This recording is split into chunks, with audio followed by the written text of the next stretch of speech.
All right. Army veteran, New York firefighter Niels Jorgensen. Welcome to the show. Also the host of the 20 for 20 podcast. Niels, we got a lot to talk about. I'm really looking forward to it. It's going to be exciting. Take us back. Tell us a little bit about your background. You got a number of things to cover. What you've done, you've pretty much run the gamut for different jobs you've had. Yes, sir, Joe. Well, first of all, thank you for having me. It's an honor. I'm truly flattered to be here. First off, let me warn you, I'm Irish and I can talk, so this may take 3 or 4 hours, but I have the gift of gab from my Irish mother. God bless her. I've been very blessed. I'm Niels Jorgensen. I'm a retired New York City fire lieutenant, and I was a weekend warrior. I wasn't a combatant. I did 8 years in the U.S. Army Reserves and New York Army National Guard, initially as a military policeman and then combat medic assigned to an armored cav unit. So I saw no combat. I would have honorably gone and done that if need be. During the first Gulf War, came quite close. We were out in Camp Irwin Desert in California getting ready to go to Iraq. And President Bush then ended the war and we were sent home. So our orders were rescinded and we got back on a plane and went back to New York. So never did serve alongside the guys in combat, but they truly are my heroes. That was pretty much came. I was about 18 years old. I was in college in New York City, riding the ferry at 5:30 in the morning for a 7 a.m. class, and just wasn't feeling the motivation. I took the police and fire tests, and I was waiting those out. You had to be 20 to get hired. So my dad knew I was goofing off and failing. So he says, "Well, if you're not going to do it, then go join the Army." So me being a wise guy, I went to a recruiter, walked off the Staten Island ferry, went over to the recruiter's office, and just looked at who was there, who was sitting in the desk that day, and it happened to be an Army recruiter. And I didn't have the courage to pull the plug for 4 years because I knew about a year and a half, 2 years away, I was going to be sworn in as a police officer. So I decided to go the reserve route. And a few weeks later, I called up my dad from basic training crying, saying I want to come home. And he started laughing, saying, "They're going to make a man out of you. I'll see you." And he hung up the phone. So best thing he ever did, best encouragement, best advice. You went off to basic training and your parents didn't even know you'd left? No, he knew I left, but I called him up. I was a wise guy. I called him up that night and I said, "Yeah, Dad, I joined the Army." And he says, good. They'll make a man out of you. So a couple of months later, when I shipped out and called him, that first day, we got one quick phone call and I was crying like a baby saying, "Dad, I want to come home." And he just giggled. My dad's a great guy, salt of the earth, but tough Brooklyn guy. He was an Air Force firefighter and then went on to be a New York City firefighter for 34 years. And the type of guy he is, he had terminal cancer at one point in his life and was going to work on full chemotherapy. And he had a test drug at the time in 1978. And as the doctor said, "You're going to be a test pilot for a new drug." And he says, "Doc, I'm a fireman. I'm not a pilot." She goes, No, you don't understand. You're going to die if you don't take this." So he said, "All right, bring it on." And after 4 years of every 2 weeks getting tortured with chemo, he's still with us at 82 years old. And he just, we sit and we laugh about that story and many others. That's awesome. But yeah, he and my mom were very, very, very helpful in my formative years. Great parents. My mom's an immigrant. She's off the boat from Ireland and still has the accent, and just the most wonderful woman in the world who takes care of everyone else besides herself. That's what she does. She just helps people. And my dad, now happily retired, and he's enjoying himself. He's had some issues, but he just keeps on going. And much as that type of folks were from back then, they don't complain. They just get it done, right? They thank God, they love America, and they just get it done every day. Right. And so I got out, I did my basic, and then my tours of reserve duty, and then ended up very briefly with New York City Emergency Medical Service as an EMT, which is now under the fire department, but back then it was their own entity. And did a brief stint with them, moved on to the police department, and did 2 years, just short of 2 years. And I loved being a cop. I really enjoyed it. I loved helping people, but I wanted to be my dad. My dad was my hero growing up, my role model. I remember walking into the firehouse at 5 years old and looking around with all these giants with mustaches and smelling the smoke from the gear and the truck, the tires, and the oil from the diesel motor, and just like it was like, yeah, this is it, man. This is what I'm going to do. So at 5 years old, I kind of knew that. We briefly moved to Ireland. My dad had a retirement option at 20 years, and my mom was worried that he had just gotten into remission, that he may not live. So we went to Ireland to be with her safety net, her huge family. And after 10 months, my father's like, nope, we're going back. This is in America. And not to disrespect my Irish relatives, because I still have a lot of family there. I love Ireland. It's a great, great place, great people, but it's not America. Mm-hmm. And the minute I got back, I thanked God I was back on our soil. And my dad got back on the department for 14 more years. And so I realized firsthand what a true blessing being an American citizen is. And I harnessed that and embraced it and ran with it. Had a great time as a cop. Felt like I was trying to make a difference every day. I worked in a really bad crack-infested neighborhood back in the late 80s during the crack wars. And I saw firsthand how thankless being a cop can be. There was a young officer that was struck in the head with a bucket of cement, basically by gangbangers that were trying to deal drugs and scare us off the beat. And this poor gentleman, I didn't know him. He was in a different command, but from what I understand, 33 years later, he's still in a rehab institute, basically in a vegetative state. And what upsets me is, you take all the politics and what have you out of everything, but those are the stories that we don't hear about gentlemen like this. So that was a real education in life operations, so to speak. Moved on to the fire department, and just wow, I found my priesthood. My Irish mother was lobbying for me to be a priest, and I let her down, and I got married and had 3 beautiful kids, beautiful wife. No regrets.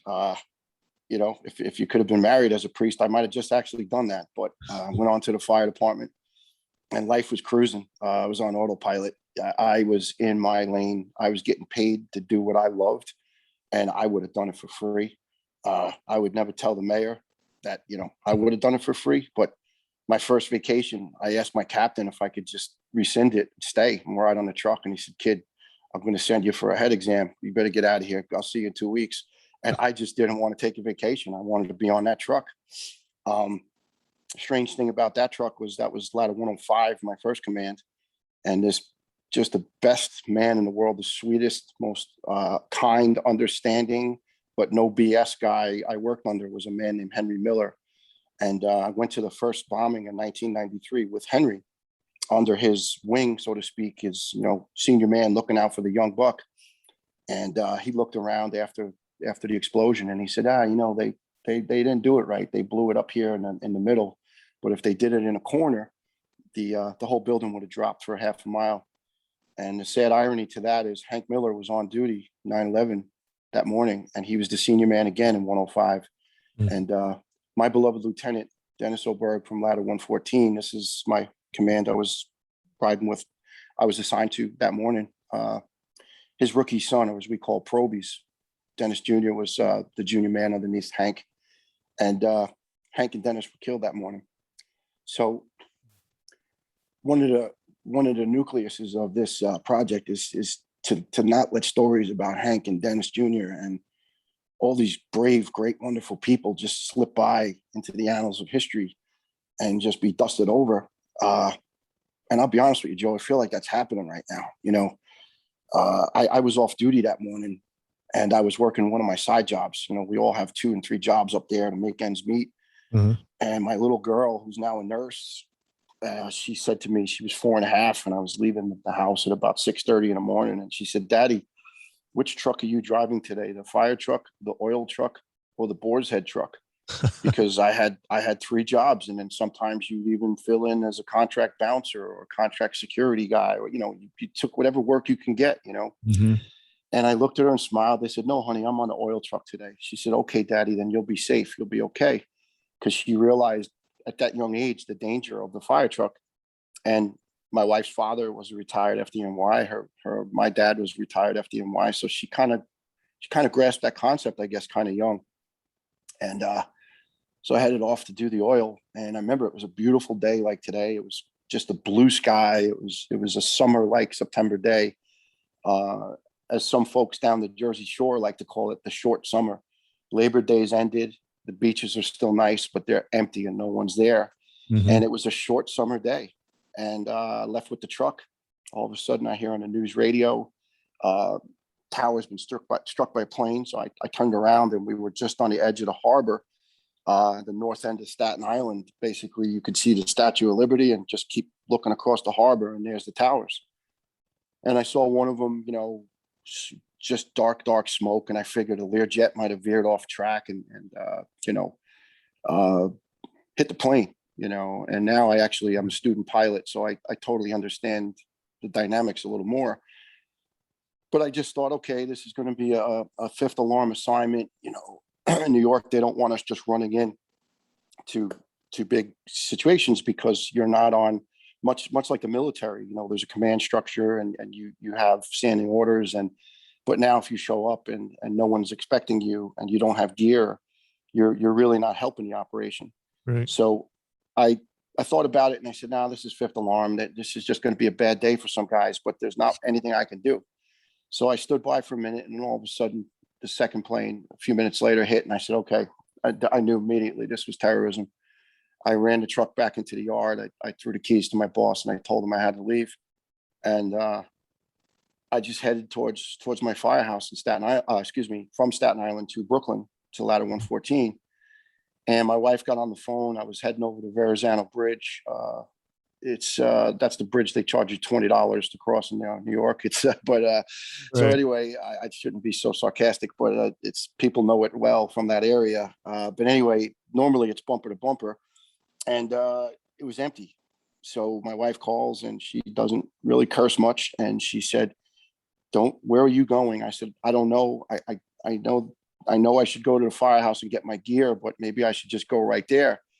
And my father would always tell me about recall. And recall meant that the city would put out a mandate where any police, fire, or EMS off duty is obligated to go report to their command, get their gear, and await further assignment, await further standing orders. So my wife said, listen to what your dad would say. And her dad was a fireman, so she knew the deal. Go to your firehouse because those effing buildings will come down and you will effing die. And I was stunned. She just doesn't talk that way. And I said, I got to go. I love you. And I hung up the phone. And the exit for the firehouse was there. It was either get off or just shoot straight in on Brooklyn Queens Expressway to the tunnel that's now famous. Firefighter Steven Siller, who was off duty, right. 5 children. He got his truck and his gear to the mouth of the tunnel, but it was backed up. And he got out of his truck and he put on his 60 pounds of gear and he ran through the tunnel. And now they have the famous Tunnel to Towers race and fund that more or less builds homes for Gold Star families and any line of duty first responder or military that's killed or seriously injured in the line of duty. And that's another nucleus of our project is we want to help this fund, which is tremendous. They are the ones rescuing the rescuers. They protect the protectors. They put everything on the line to help any family in need. Like our 13 beautiful brethren that just passed now last week, Tunnel to Towers is there taking care of those families' needs, and rightfully so. Those families deserve anything that could be available to them. That's, so, yeah. And so anyway, I veered off a little bit, but yeah, so I got to my firehouse and I checked in and my truck was gone. 114 was gone. And I looked on the computer dispatch and the ticket had them going to World Trade Center. Mm-hmm. So I immediately flipped on the department radio and I called command. I called the 40th Battalion and I said, sir, this is Jorgensen reporting in off duty. What's our orders? He said, okay, get 12 men. Once you have 12 men equipped, sign in the book, make sure everyone is logged in. We know that you were there. Get a city bus, commandeer it, and get to the towers. At the very least, get to the base of the Brooklyn Bridge. At the time, there was some intel that the Battery Tunnel may be a target. And they didn't want us going to the tunnel. So we did that. 12 guys came in. One of the lieutenants came on. He took command. We got our gear. We went outside. We flagged down a bus. much to the passengers' upsetment. They had no idea what was going on. We said, folks, we need your bus. I'm sorry, you have to go. We explained to the driver. I never got his name. I wish I could thank him. And he said, okay. He told the lieutenant, sir, I cannot give you my bus. I will drive my bus and get you there. And he told his dispatcher what was going on. And this brave guy loaded us up. We stopped at 2 other firehouses to grab off-duty personnel, one of them being Engine Company 201, which was the assigned company of my childhood best friend, John Shart. And Johnny was on the on-duty platoon, 201, and he died that morning. And we continued on down to 239 Engine. We grabbed those guys, and then we just headed over. But in the interim, we could hear the department radio. And prior to leaving, I was in the firehouse, and I heard my lieutenant, Dennis Oberg, who didn't realize that he'd lose his son that morning. And he said to the dispatch in Manhattan, he says, ladder 114 to Manhattan, we're 1084, which means we're on scene. Where do you want us? And they explained, go to Albany and West to the command post. And our nickname is Tally Ho, which stems from an old airborne ranger who jumped Normandy named Jack Carroll. And when radios first came out in the fire trucks in the 40s, instead of saying 10-4, he'd say Tally Ho. And 114's responding, Tally Ho. So that stuck. And we're the proud holder of that. Out of 350 engines and ladders and squads and rescues, we're the only guys in the city that get recognized by their nickname. And it pisses some guys off, but it's just, that's it. It's, Bad Jack made that happen. And Dennis got the men there, and they proceeded in, and they were heading into, I guess, over by the Marriott at the time. And unbeknownst to us, as the first building came down, Dennis looked up and saw something wrong, and he told the guys, just turn around and go. And they ran for their lives and dove under a truck. And the guys that were 40 feet behind them, when the dust settled, they were all gone. And unfortunately, John, my friend John, and Dennis Jr. were in that vicinity, in that area near the Marriott, and they died with their companies. So we got off the city. We got to the city bus. We got on it. We rode it as we were at the Brooklyn Bridge. The second tower went down, and right away, myself anyway, I was just crushed with guilt, because I figured, 500 of my friends at least are gone, and it ended up being 343 of the fire department, 23 Port Authority police, 17 NYPD, and a dozen medics, EMTs, and state and federal court agents and federal agents that were killed. And I just kind of knew in my gut that they were all gone, and I skirted it by not going right to the scene. And it just ate me, still eats me this day, because I think to myself, if I didn't follow that recall and have my father in the back of my ear reminded me, I probably would have went in there, and I don't think I'd be here talking to you. So that just leaves you a little flat. But we got off the bus, and we were basically mustered up. Now they were trying to get some sort of secondary wave of guys to now do searches for our own guys. And there was a little chaos for a little while. Yeah. I was actually based in New York for a couple of years, but not being well versed on streets and buildings. When the second tower, how close were you guys? How close were you guys when the first one and the second one, first and second tower went down? When the first tower went down, we were still in the firehouse deploying. Okay. I'm going to get the minutes wrong, Joe. I shame on me. I should know the exact timing and whatnot. But we were just getting on the bus. We were just about to get on the bus when the first one came down. Okay. And I think there was almost a 50-minute gap between this. And in that incipient 50 minutes, we were then in transit down to the Brooklyn Bridge. Uh-huh. And the problem then was the traffic started to get really bad because people were fleeing. There was panic. The outbound side of the bridge was bumper to bumper with pedestrian traffic. People were literally running over the bridge. So the timing for us is it delayed us in getting there. And that was another part of that guilt. We should have been there. So we landed right by City Hall Park. The bus couldn't go any further because of the dust and debris from the first one going down. It was just sheer chaos when we got there. So he dumped us off over by City Hall Park, which would be, say, I guess, quarter mile to the Trade Center site, away from it, heading to the east. So when we mustered up and got our orders, initially we ended up in and around the area of 7, which then came down just as we were proceeding in that way. They were trying to basically form grids of where to put the secondary waves, because now hundreds and hundreds of guys off duty were coming in, various means of the backs of pickup trucks, city buses, subways, however the hell they can get in. Some guys got a ride in the back of a motorcycle. I mean, they did whatever they could to get there. So you guys had just gotten off the bus and you were on foot heading towards the World Trade Centers. Yes, sir. It had come down basically while we were on the bridge, but then the aftermath of that was just, again, a little bit of chaos, because obviously the dust, and it was just a matter of, now we couldn't just go running randomly anywhere. We had to wait and figure out, okay, where are we most needed? Where is, because our needs are very similar to military. We go where the danger to life is first and foremost. So now there was such a massive field of life in danger. It was just a matter of command saying, okay, we need 50 guys here, we need 50 guys there, we need, it was a little frustrating, because it took a little while to get an assignment, and we just wanted to be in there helping. And Niels, I don't mean to trip up your flow here. No, that's fine. I cued in on something you said earlier. Not where you were, but where some of your friends were at, and your best friend.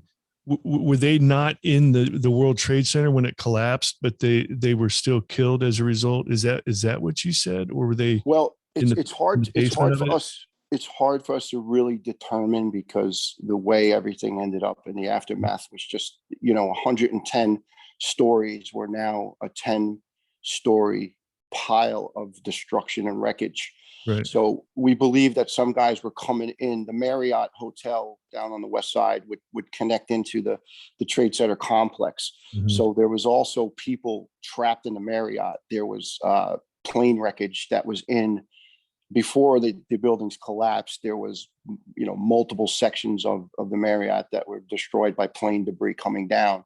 So guys were being deployed all over the Trade Center complex for rescue and recovery. So it's really hard to say. Like, we never really, I myself anyway, was never told exactly their assignment and exact pinpoint location, but it seems to be that my friend John, where he was found was in that vicinity. And unfortunately, Dennis Jr. was never found, was never identified. They found their trucks. Half the souls that were there that morning have never been identified. There was, I believe, 293 human beings intact that were able to be found and taken out, and John, my friend, being one of them. So in a sense, his family had that closure. They were able to. John was found on Christmas Eve, and he was buried on New Year's Eve. And at the time, I came home days later. My wife said, "Well, I have some good news. We're going to have another baby." And I felt bad, because I kind of blew her off. I said, "Yeah, that's great. John's wife's pregnant too, but he's dead." And then that Christmas, after they found him, probably on December 26th, when they were having the wake, to 27th, his wife and my wife were standing face to face talking to each other. And I could see the horror on my wife's face. And as we left, she said, I could picture myself being the widow, and John was greeting me. And I said, I knew exactly what she was thinking. And she said, "I can't believe just how things went." And it was that kind of day where there was no rhyme or reason to the loss.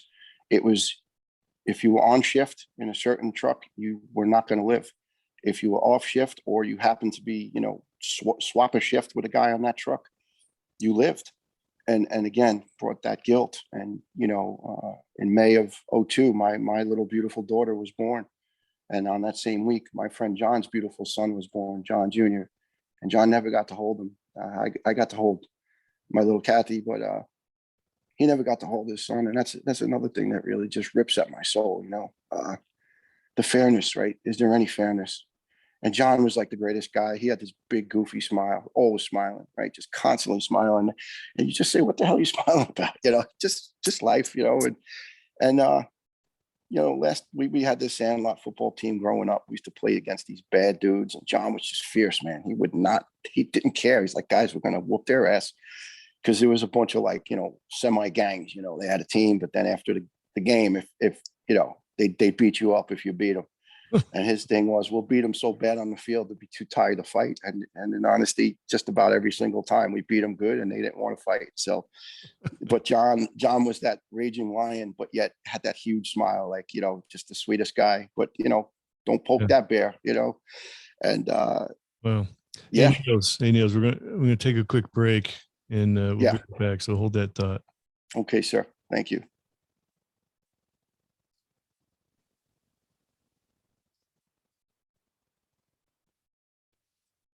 All right, back talking with New York firefighter Niels Jorgensen.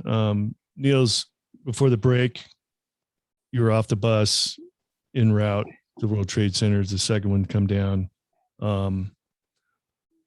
What went on the rest of that day? And I can only imagine, the days and weeks following, having to deal with that, the aftermath. Yeah, Joe, we spent the majority of the next 18 hours just basically searching grid by grid for life, people that were possibly trapped. Sometimes there would be a report of possible life in a certain area. And there was a big focus on a couple of Port Authority police officers that were alive, that were confirmed alive and trapped. So we were also trying to assist in the resources for that, shuttling in equipment, jaws of life, various cutting tools. So, there was many people engaged in the search, and we were just trying to help that along. And then around about 4 a.m, we were just basically couldn't breathe, couldn't see. Felt like you swallowed a box of razor blades. So my lieutenant decided that we should all maybe get some medical assistance, go back to the firehouse, get checked out, cleaned up, and re-gear up and come back again the following morning with more equipment. And, so that's what we ended up doing. And then for the subsequent days, the first few days, it was still a rescue operation. Unfortunately, after those officers were rescued, there weren't any other live victims. And we realized then after about the 4th day that it was now a recovery operation. And that recovery operation went on until May the 30th of 2002, till the site was completely closed down. My Lieutenant Dennis spent every single day there searching for his son. And unfortunately, Dennis Jr. was never found. As the years went on after that, the months and the years, we were trying to get back to normal. There was hundreds and hundreds of new hirees that we had to train, and they came on during some difficult times. And then the illnesses and the deaths started happening in 2003, 2004, 2005. Guys started getting really sick. And then all of a sudden, it wasn't a coincidence anymore. Mm-hmm. I hadn't been feeling good from probably 2007, 2008 on, and kept telling medical something was wrong. And, if you went for counseling, if you went to talk things out, you automatically were stigmatized that, something was wrong, whatever. And, some guys did a share, we drank. I mean, it was part of the culture after a memorial, you have toasts to a guy who's lost and whatever. And unfortunately, some guys succumb to abusing it. So you were automatically categorized as either you had PTSD or you had a drinking problem. Mm-hmm. So 2011, they pulled me off the truck. My bloods were horrifically wrong. Something was way wrong. And a month later, I was literally begging for someone to tell me what the hell was wrong. And I went down, figuratively and physically, just went down, and was rushed to Brooklyn Methodist Hospital in New York. And paramedic that responded to the fire clinic, he saved my life. He knew right away, thought I had leukemia. He was right. I came down with a rare and advanced form of leukemia. The doctors came in, and there was a team of them. And I said, okay, once the team walks in, that's bad. And they said, well, there's some good news and there's some bad news. Bad news is you have a really rare and really advanced leukemia. The good news is we have a magic bullet. The other bad news is the magic bullet will possibly kill you.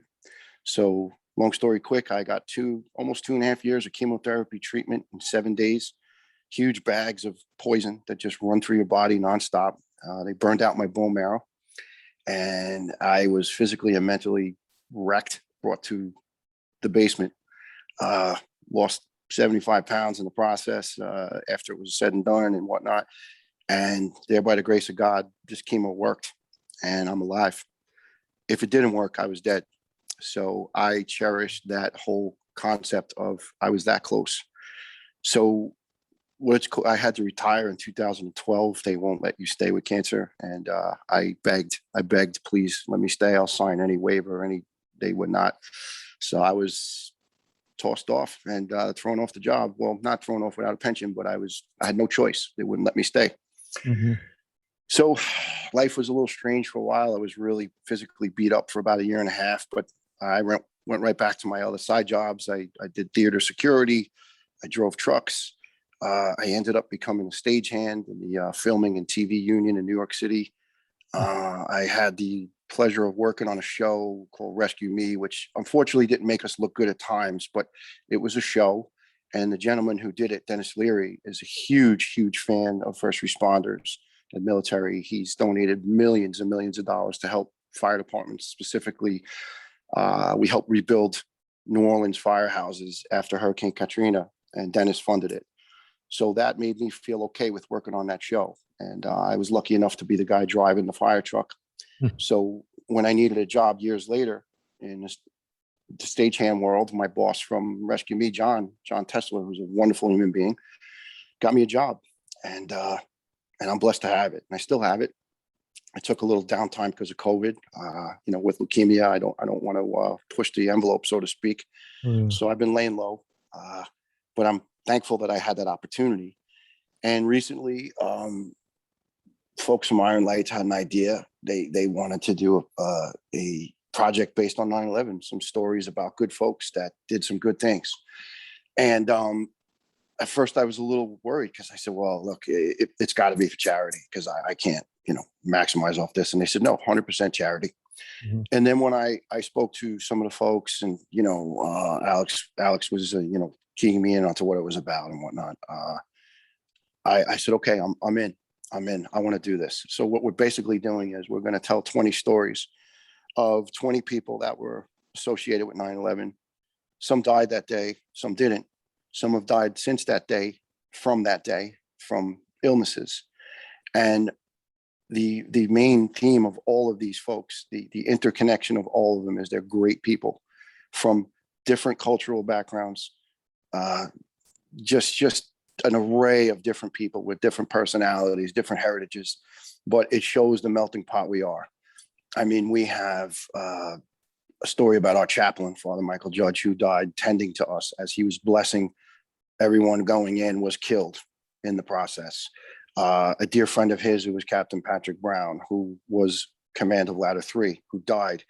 And ironically enough, one of the gentlemen we interviewed, who was an engineer, Mac Hanna, who was pivotal in rescuing dozens of people from the upper floors and physically helped carry a man 78 floors, and encountered Captain Brown on the 21st floor. And Captain Brown said to him, "You have to leave." He said, "No, I'm waiting for medical help for the gentleman, Mo, who was with him." And Captain Brown said, "No, sir, you have to go down, get to West Street. No one is coming up." And he thanked him and had a conversation. Max showed him where they can get into the vending machines to get waters, because the guys obviously walking up 78 flights of stairs were parched beyond. And Mac tells a story about how he took that drink that he got with Captain Brown and carried it down in his pocket and got out of the building, was the last known survivor to get out of that building, was drinking that drink, and then the building went down. So there's some powerful connections of these people who had no idea they were bouncing into each other. And years later, their stories would just mix. It's been powerful and humbling to hear some of the accounts of some of these folks. There's this beauty. And you can capture these individual different stories all related to the same event. And I imagine oftentimes in some of your interviews, in the course of the interview, you might even find certain connections that are happening while you're interviewing these folks, piecing all Oh, the different Joe, it's so stories humbling. together. It's so humbling to hear them. There's this one beautiful couple, Joe and Sonia Agron. They're 70 years old. Joe's a retired police officer. Sonia was one of the Red Cross Angels. We call them the Angel Ladies that were down there tending to us with everything we needed: food, soup, a cool towel when it was hot. And they're both fighting very, very serious cancers right now. And when you see this beautiful couple sit in front of you and tell their story, and they're so humble and they're so stoic, and you think to yourself, I think to myself, my fight was nothing compared to their fight. My fight was a really quick, compressed, intense battle. And now it's been, somewhat of a holding pattern. The fear of the cancer has been there every single day for the last 10 years. But the physical battle that they're going through, treatment after treatment, surgery after surgery, not for me. I haven't witnessed that myself. And I feel so humbled, almost embarrassed to be in their presence. And they're smiling. And what they're saying, and all of them are saying, is we just want it to be September 12th, 01 again. And the strange thing about September 12th was, as sad of a day as it was a happy day, because thousands and thousands of Americans were lined up along the West Side Highway with American flags, with signs of encouragement, with cases of water to hand out to us as we were walking in back to the site to search. And it didn't matter what race, what creed, what sexual orientation, all that crap went out the window. Everybody was hugging and loving on each other. And now it's gone. It's divided. Look at the angry faces. I like to smile and look at people and greet them and say hello, strangers. And now they look at you like you're out of your freaking birdcage, right? I mean, it's what happens. Like, what happened with "Good morning, ma'am. Good morning, sir," holding a door? I don't get it. Like, where did that go? Where did it vaporize to? Right. And I think what it is these forces, I don't want to, who are we going to blame, the media or the politicians, but they're both guilty of pitching this anger and animosity. If you have a little campfire that's just embers, if you keep throwing little cups of gasoline on it, it's going to explode. And that's what these idiots keep doing. They keep throwing cups of gasoline on this little smoldering fire. Let the damn fire go out, right? I'm being a fireman now, talking fire stuff. Let the fire go out and let's start all over. Like, enough. We can't, this house divided cannot stand. And it has nothing to do with anyone's political affiliation or this or that. It's just humanity. If we can't be civilized human beings toward each other, how the hell can we move on? When I take my flying lessons, which, I haven't done now since COVID and whatever, but there's an airport I go to, and there's this dog park across the street from the airport. And I sit there in amazement. There's like 60 dogs flying around in this dog park. They're just having the time of their friggin' life. Bones are flying up in the air, little, chew toys, this, that. And they're all getting along. And I find that amazing. 60 different dogs, some big, some small, some this, some that, and they're all getting along. And I'm saying, why the frick can't people do that, right? I mean, you throw 60 people from different backgrounds right now in an arena, they're going to beat the shit out of each other. And it's got to stop. We need some harmony. We need some, I tell my kids, stop, look up from the phone, look up in someone's eyes, and look up to your creator and be thankful and be grateful. But no one is listening to each other anymore. We're caught up in our own little individual stratosphere, right? People are just watch people when they're driving. I had a girl coming at me the other day at 50 miles an hour, staring at her phone over the yellow line, and I couldn't go anywhere. I was on the side of a road that had a cliff, a drop off with a guardrail. And I'm literally just about stopped, and I'm going, I'm dead, because this girl is so caught up in her little stupid conversation right now. And she finally looked up in horror when she realized she was about to just crush my truck, and she veered off. That scared me, because I'm like, whoa, people are not in touch anymore. It's almost like you have to listen to podcasts in order to have any conversations with anybody these days. Maybe that's why it's true, Joe. It's true, because you have to listen, right? It's like audible. Yeah, it's audible stimulation that you don't get anywhere else these days. I know, you're right. We don't talk to each other. I remember being a kid. I remember being a kid loving listening to baseball games, right? I was obsessed with baseball as a kid. And I was blessed enough to meet one of my childhood heroes was a guy, Bill Buckner, that famous Boston Red Sox first baseman, and the ball went through his legs. And he was I was a first baseman and a pitcher. So I idolized the guy. I got to meet him about 7-8 years ago, and he's since passed away. Yeah. But I said to him, I said, Mr. Buckner, I said, I used to listen to the games. And he goes, wait a minute. He goes, you're a young guy. What do you mean you listen to the games?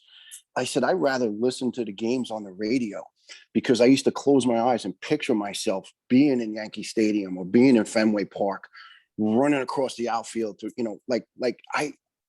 don't know, it was something about trying to, envision where you really were. And I think podcasts are bringing that back for a lot of people. Yeah.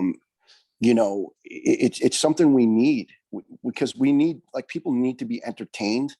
But I think at the same time, you need to use your mind a little bit, and listening is using your mind. Absolutely. Now, your 20 for 20 podcast, it actually launches. We're actually doing this interview on the 2nd of September. Yes. But this episode is going to release on Monday. What would be the Monday? The 7th or 8th? Yeah. The 6th. The 6th is Monday. Yeah. So yeah. If you're listening to this, it's on the 6th of September, but your 20 for 20 podcast launches today on September 2nd. Yes, sir. And you're our inaugural flight. You are the first person that was kind enough to show us some love and just, kind of put the word out there. Yeah, it's exciting. And I mean, I listened to Frank Sillers, your interview with Frank Sillers, him telling his story about his brother. Yes. Fascinating. I listened to a couple of the other ones too. And it's interesting, each story is so separate from the others because it's told by that personal account, but yet they all interconnect in some way, and it reminds me of so many things, happened in my days in the Marine Corps. You think you get your little individual story and you meet somebody else that was there that has their story, and somewhere those stories connect. And it's fascinating. Listen to some of the interviews. Now, what's it like for you? All the things you've done being a podcast host, that's a different role. It's definitely a different role. I've had some pretty fun experiences in my life. One of my best buddies, Big Bobby, they call us Laverne and Shirley. We've done a lot of things together. And at one point with Broadway Theater Security, we had a bodyguard, Tom Hanks, at night after he'd come out of the show. He did a 5-month show called Lucky Guy about a legendary New York City newspaper reporter, Mike McAlery. And this was probably back in about 2013. And when we came into work, and our boss said, yeah, for the next bunch of months, you're going to be walking Tom out at night and, make sure no one jumps in front of him. I said, well, sir, who's Tom? He's all Tom Hanks. And I'm like, yeah, right. So sure enough, at the end of the night, here comes Tom Hanks. Hey guys, you my guards? I'm like, oh yeah, yes, sir, we are. It was a little weird.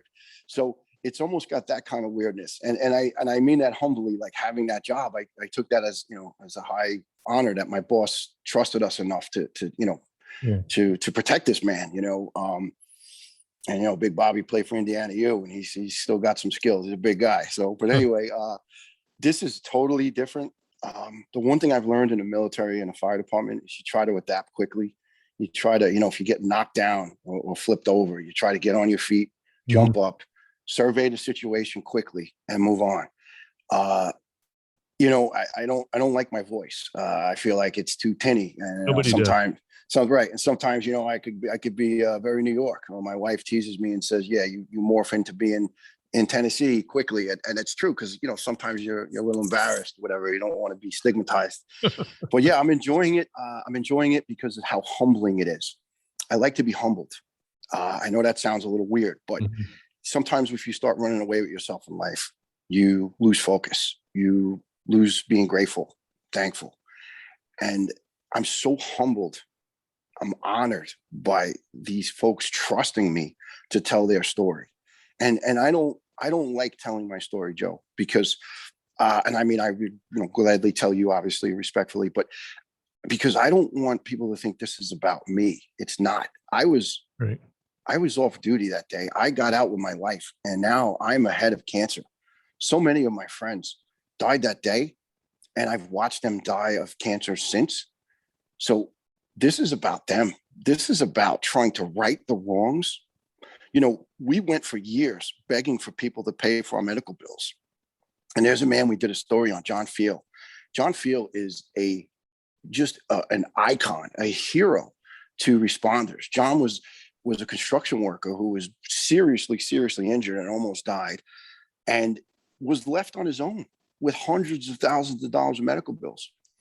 And he, with a beautiful gentleman, firefighter Ray Pfeiffer, who fought terminal cancer for 9 years, and Detective Alvarado, who since passed away, who was fighting terminal cancer, and all of these guys who were so sick. And the actor Jon Stewart was kind enough to pick up the torch and run with those guys to get the federal legislation to cover our medical bills. When I got out of the hospital, I was on the hook for about $125,000 bill. I spent a month in the cancer ward, and no one wanted to pay it because my insurance said, well, wait, this is terrorism. We don't cover that. And workers' comp was like, well, cancer isn't a line of duty injury, so we don't cover that. So I got the old ping pong shuffle, right, by the people you supposedly trust. Wow. I paid my premiums for almost 25 years. And now there's guys showing up to my house, taking pictures while my little girl was outside playing. And I ran out one day and grabbed this guy by the collar because I thought he was some sort of weirdo. And he's like, sir, I'm sorry. I'm an investigator. There's a lien being put on this property due to a non-payment of a medical bill. I said, okay, I know who you are. I said, wait till my kids go inside. Take all the pictures you want. Don't step on my property line. And the guy did his job. And I went in the house, Joe, and I felt so betrayed to the point of tears. I said, I've done everything I could in my life to serve this country, serve the citizens of New York, be a good, decent man like my father taught me to be. Do your job, love your family, do your job, and love your country, and be thankful to God for your life. And I did all of them. And now I was on the hook for losing. I was literally going to lose my house. Wow. And a man like John Field came in and he rescued me. He would not let these politicians duck and dive. I watched him and Ray Pfeiffer and Detective Alvarado literally chase these politicians down in the halls of Congress. And these cowards ducked into closets and into meeting rooms. When they saw John Field and his army coming down the halls, they ran. and it was actually like, it was laughable, but at the same time it was sad because these very politicians who lined up for 20 deep on 9/12 and 9/14 and 9/15 and 13 to get pictures with responders and tell us how much they loved us, they were nowhere to be found a couple years later when we needed their help. Nowhere. Wow. And it's so sad. He tells that story on the 20 for 20 podcast. Yeah, John, we do an interview with John, and John is he's such a humble gentleman. You don't see the ferocious battlefield John when you see him off of when he's doing what he's got to do. And he's just such a great guy, such a humble guy. And yet he's done so much for so many thousands and thousands of us. Now I'm covered. If my cancer comes back with a vengeance or leads into another cancer, my bills will be paid. And if I die, my wife will get my pension. And, they won't have to worry about being on the hook for $500,000 or $1 million of medical bills and lose their home. John Field, the Feel Good Foundation, with the Zadroga federal legislation, and Detective Jimmy Zadroga, his dad, retired police chief, was another man who was so instrumental. And they tried to say that Jimmy didn't die a hero, because when Jimmy was dying of advanced lung disease, his doctor advised him to grind up his pain pills and just take them in any ways he could, snort them in, or drink them in with water, just so they could absorb quickly and take his pain away. And they tried to say he died of a drug overdose. Here's this hero detective who gave his life in the line of duty, and these bastards tried to deny his claim. And that's what set this in motion.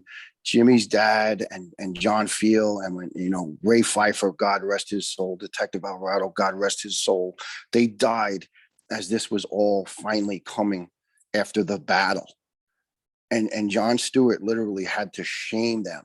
I might not agree with Jon Stewart all over the years on everything he was about, this and that, but I tell you what, I'd like to hug him one day and say, thank you, sir. You solidified my family's future. And I know that if my cancer comes back, I can go to rest easy. You know, my first time battling, I was scared. I started getting bills 3 days after I got into the hospital. I didn't get out for 29 days or 28 days. And it was all these claims, and my insurance wouldn't cover them. And I started panicking. I'm saying, my God, I'm barely getting by now with 3 jobs and bills and mortgages and this and that. What the hell am I going to do fighting cancer to pay these bills? Yeah. And the betrayal and the stress that it brings these people that are fighting for their life, it's so sad. It makes you so cynical and jaded. And that's why you get pissed off at the system, because you say, I do everything I'm supposed to do, but you're rewarding assholes and you're hurting good people. It's not supposed to be that way. Yeah. And a large part of this mission, what we're on, is straight down the middle, no politics, no agenda. Tell the stories of great, great human beings from all walks of life, all races, all creeds, and just say, this is the way Americans are supposed to be. You're supposed to be a good person, do your job, love the people around you, and not be destructive and hurtful. Absolutely. Hey, Niels, dude, we're out of time. We've gone way over, but that's okay. Hey, how do we find the 20 for 20 podcast? Joe, I appreciate the time. Sorry, my Irish gift of gab went way over. Not at all. We're at 20 FOR20 podcast.com. So 2420podcast.com. It's produced by Iron Light Labs. Iron Light Labs is basically the company that is putting this all together and getting it out there. Mm-hmm. We're like you said, 20 episodes. Each story very different. But the main theme of all of them is be good, be a good person, be thankful. And you know what? It's okay to thank people who are out there risking their life right now. Military, police, responders, EMS, nurses, doctors. You know, there's a lot of people out there making 30 and 40 grand, and they're willing to sacrifice every one of their tomorrows so you can continue with your today. That's pretty huge as far as I'm concerned. So I thank them all the time. They look at me sometimes, you know, like, what's this guy about? I say, hey, I just want to say thanks for being out there today. You're protecting me and my family. So Joe, thank you, sir. Thank you for your service. Thank you, all your listeners for their service, because I know there's a lot of vets out there, and guys and girls, please know that you didn't do this in vain. Your sacrifice is really appreciated by the good people out there. God bless you all, and God bless America. And thank you. Absolutely. Thanks for sharing your story, Niels. Very powerful. Appreciate it. Thank you, sir. Thank you, sir. God bless. All right. We are out of here.